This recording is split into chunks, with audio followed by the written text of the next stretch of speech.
So we asked how you would write the following equations out using complex representation. So we'll go through them in order.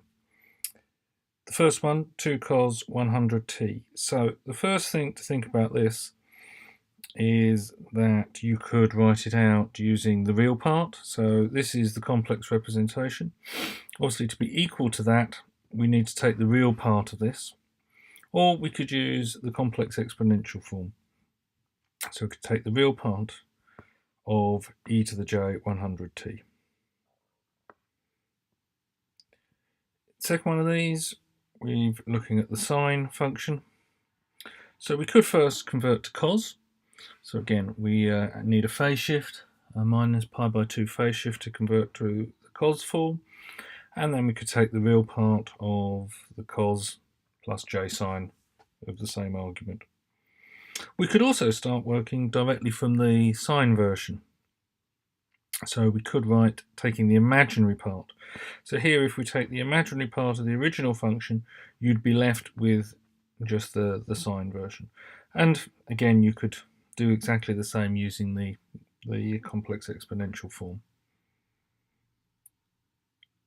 And in the final one of these, we have two cos functions added together, so it's fairly straightforward. Although here we're just looking at what happens when we have two elements. So if we have two elements, we just take the real part of both of these. Again, here with the complex form, or you could do the same with the taking the real part of both.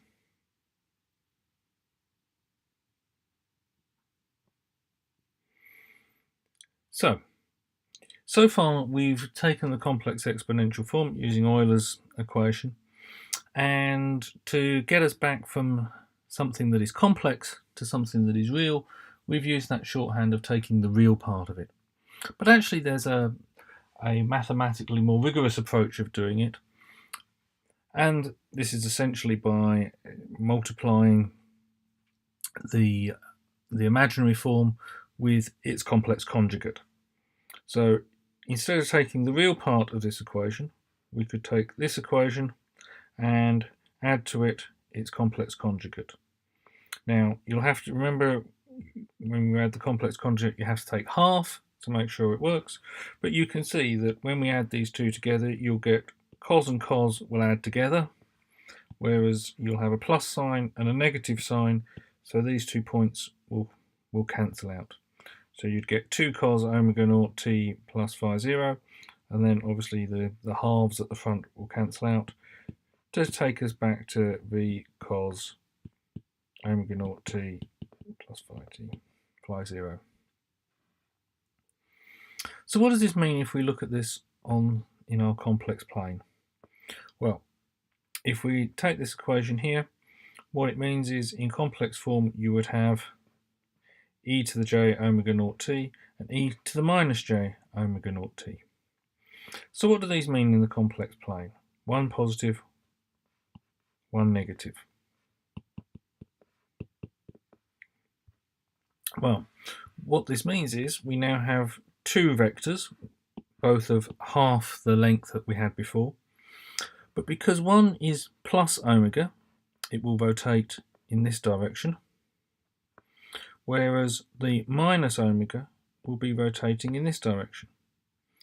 Now, the reason this works is when you add this vector on the end here, as shown by this dotted line, this dot now always sits on the real axis. And so we'll just move back and forth along this real axis as these two vectors spin in opposite directions. So what this means is we now have a positive frequency, but also a negative frequency element. Now this might seem a little bit strange. Frequency is usually how often something happens. So a negative frequency doesn't necessarily have an obvious sort of analogy in the real world. We can't say how often something doesn't happen. But what it gives us here is something rotating in the opposite direction. And so we need to have a way of showing it. And you can see as these will spin, we will end up with with the dot remaining on the line as the two spin in opposite directions. So when we draw this out, we now need to include a negative frequency component. So this is called a double-sided spectrum.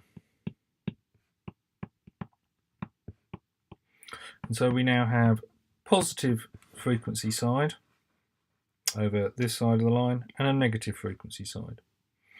And when we look back at where we had with our two vectors, you'll see a couple of important things. We always have a mirror image.